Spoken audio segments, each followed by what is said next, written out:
Hello friend, आप देख सकते हैं हम माइक्रोसॉफ्ट एक्सेल को स्टार्ट कर रखे हैं और माइक्रोसॉफ्ट एक्सेल के अंतर्गत आप देख सकते हो मैंने राइट किया है।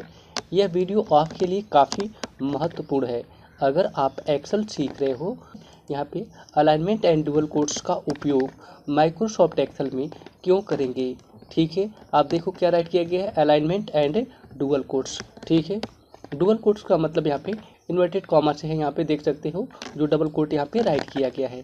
अब इसका उपयोग माइक्रोसॉफ्ट एक्सेल में क्या होता है, आज के इस वीडियो में हम यही सीखने वाले हैं।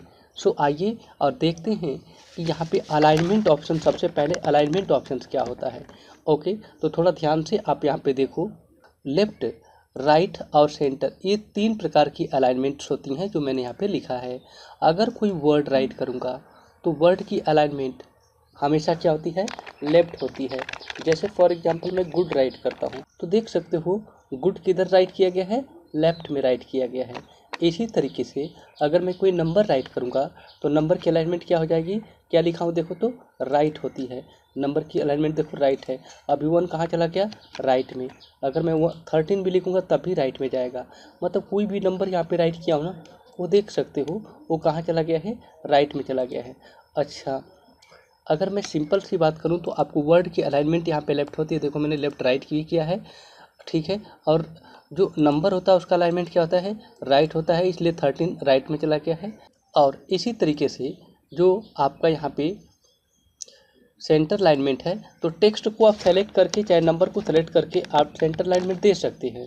जैसे आप यहाँ पे देख सकते हो, यहाँ पे 13 राइट किया गया है। 13 कहाँ पे अभी, ये राइट हैंड में है। अगर आप इसे सेंटर में लाना चाहते हैं तो सिंपल ए अलाइनमेंट है। देखो यहाँ पे क्लिक कर दोगे ना सेंटर वाला ऑप्शन पे, तो जैसे ही सेंटर पे आप क्लिक करोगे यह टेक्स्ट देखो सेंटर में आ जाएगा यहाँ पे अभी। ठीक है, लेकिन अगर आपसे पूछा जाए कि माइक्रोसॉफ्ट एक्सेल में किसी वर्ड की अलाइनमेंट क्या होती है, तो क्या होती है वर्ड की अलाइनमेंट, लेफ्ट। नंबर की अलाइनमेंट क्या होती है, राइट होती है। यानी कि जो कोई भी हम लोग यहाँ पे नंबर राइट करते हैं उसका अलाइनमेंट क्या हो जाता है, राइट हो जाती है। तो वैसे ही देखो यहाँ पे 2 का भी अलाइनमेंट क्या है, राइट है। ठीक है, ओके। अब सीखते हैं डबल कोट्स का क्या उपयोग होता है। ठीक है, ये लिखा गया है डबल कोट। ठीक है, जब कभी भी हम डबल कोट का उपयोग तब करते हैं जब किसी वर्ड या कैरेक्टर का हम लोग उपयोग करते हैं। ठीक है, तो वर्ड या कैरेक्टर का उपयोग करने का क्या मतलब है, अभी आपको पता होगा कि इतने सारे हम लोग फंक्शन यूज करते हैं माइक्रोसॉफ्ट एक्सेल में। जैसे कि फॉर एग्जांपल देखो मैंने यहाँ पे लिखा, एक फंक्शन लिखता हूँ यहाँ पे अपर, आप जानते भी होंगे अपर फंक्शन को। तो मैंने अपर राइट किया और इसमें अगर अपर लिख दिया है मैंने यहाँ पे, तो अगर मैं कोई वर्ड लिखूँगा, अगर मान लो मैं वेलकम ही लिख देता हूँ ऐसे, तो वेलकम अगर राइट कर रहा हूँ तो वेलकम एक वर्ड है। ठीक है, तो मैं डायरेक्टली ऐसे नहीं लिख सकता, एंटर मारूंगा तो एरर आएगा। ये देखो H&M का एरर आ चुका है, देख रहे हैं कि नहीं आप यहाँ पे भी। तो जब कभी भी कभी वर्ड को हम लिखते हैं ना, तो वर्ड को हम लोग हमेशा किस में लिखते हैं, डबल इंटेड कोट्स में लिखते हैं। ऐसे देखो ध्यान से, जैसे कि मैंने इधर भी कोट्स डबल इंटेड कॉमा चालू किया और इधर भी चालू करूँगा।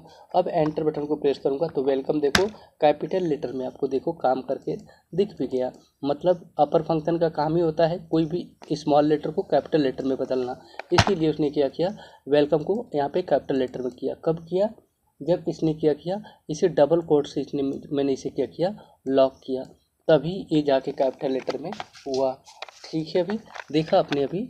तो अगर सपोज दैट कि मैं कहता हूँ कि यहाँ पे सेल में मैंने यहाँ पे कुछ लिख दिया, जैसे फॉर एग्जांपल मैं गुड राइट करता हूँ, अगर मैंने गुड को राइट किया है यहाँ पे और ठीक अपर फंक्शन का फिर से इसमें यूज करूँगा यहाँ पे, तो देखो जब कभी भी माइक्रोसॉफ्ट एक्सेल में हम किसी सेल का एड्रेस देते हैं, जैसे इस बॉक्स का एड्रेस क्या है, K6 है, तो हम लोग K6 को कभी भी डबल कोट से लॉक नहीं कर सकते हैं, क्योंकि K6 क्या है, एक प्रकार का सेल एड्रेस है। और सेल एड्रेस का मतलब होता है एक वेरिएबल है।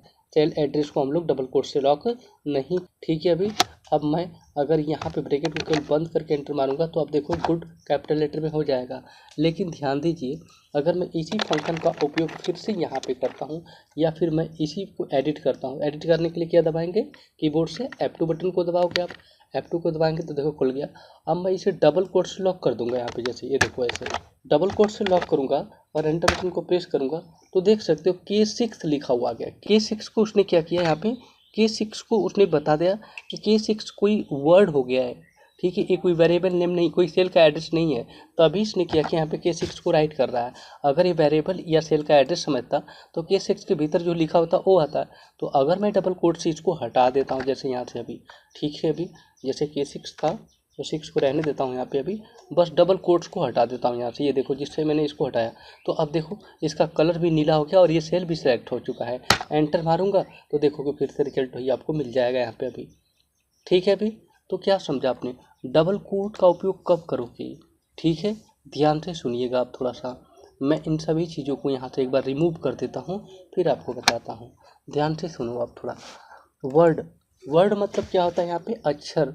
जब कभी भी कोई वर्ड राइट करते हो, वर्ड का मतलब जैसे फॉर एग्जांपल ए राइट करते हो, बी राइट करते हो, ठीक है, यहाँ पे, या फिर कोई भी नाम राइट करते हो, जैसे फॉर एग्जांपल कि मैंने राम लिख दिया, ठीक है। तो इनको जब कभी भी अगर आप एक्सेल में कोई फार्मूला है फंक्शन का यूज करते हो तो उसको आपको डबल कोट से लॉक करना पड़ेगा, यानी कि उसे डबल कोट में ऐसे लिखा जाता है वर्ड को, ठीक है।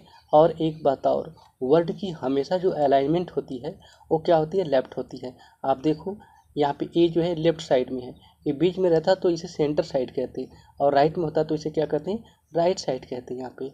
और बी भी देखो लेफ्ट साइड में, क्योंकि बी भी एक टेक्स्ट है, लेफ्ट में है, ये बीच में रहता, बीच में भी इसे आप कर सकते हो, लेकिन बाय डिफ़ॉल्ट जो वर्ड का जो अलाइनमेंट होता है वो लेफ्ट ही होता है। तो ये सब देखो तीनों लेफ्ट में ही राइट किया गया है। लेकिन अगर मैं कोई नंबर राइट करता हूँ, जैसे फॉर एग्जांपल यहाँ पे 12 राइट किया, ये देखो नंबर की हमेशा जो अलाइनमेंट होती है वो राइट होती है। राइट का मतलब क्या होगा, इधर आएगा। जैसे ही देखो मैंने एंटर किया, आया कि नहीं यहाँ पे, अच्छा इस एंटर का अलाइनमेंट ऑलरेडी यहाँ पे लगा हुआ है, देख सकते हो। अब यहाँ पे क्लिक कर दो तो बाय डिफ़ॉल्ट वो लेफ्ट में चला जाएगा। अब यहाँ पे कोई नंबर डालो तो ऑटोमेटिक जाएगा, क्योंकि इसमें कोई अलाइनमेंट यहाँ पे नहीं लगा था। फिर यहाँ पे भी कोई नंबर डाल दो, ऑटोमेटिकली लेफ्ट में जाएगा, ठीक है कि नहीं। तो क्या समझा आपने, जब कभी भी अलाइनमेंट की बात की जाए तो वर्ड की अलाइनमेंट हमेशा क्या होती है, लेफ्ट होती है। नंबर की अलाइनमेंट यानी कि इस नंबर की अलाइनमेंट हमेशा क्या होती है, राइट होती है, ठीक है। दूसरा मैंने आपको पढ़ाया, डबल कोट का प्रयोग कब करते हैं। डबल कोट का प्रयोग हम लोग जब करते हैं जब कभी भी किसी भी टेक्स्ट को अगर हम लोग कोई भी फंक्शन के साथ यूज करते हैं। टेक्स्ट को अगर यूज कर रहे होंगे तो टेक्स्ट को लिखने के लिए हम क्या करेंगे, यहाँ पे डबल कोट का ही उपयोग करेंगे, ठीक है। सो आई होप आपने देखा कि किस तरीके से मैंने आप लोगों को अलाइनमेंट ऑप्शंस और डबल कोट्स के बारे में बताया। सो आई होप वीडियो अच्छी लगी तो प्लीज़ चैनल को सब्सक्राइब कर दीजिए, साथ में बेल आइकन को हिट कर दीजिए। Okay, thanks for watching this video, see you in the next video.